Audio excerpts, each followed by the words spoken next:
እንኳንስ አርገኝ ጌታዬ ሙሉ ሰው እንዲሁም ነው ልብ የሚናፍቀው የዘመን ሸክም ቀረ ጉስቁልና የጠፋውን ድሪብ አግኝተሃልና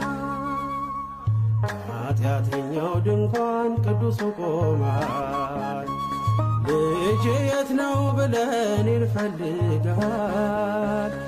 አንተ ስላለኝ መከራዬ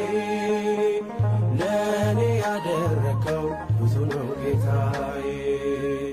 አንተ ስላለኝ መከራዬ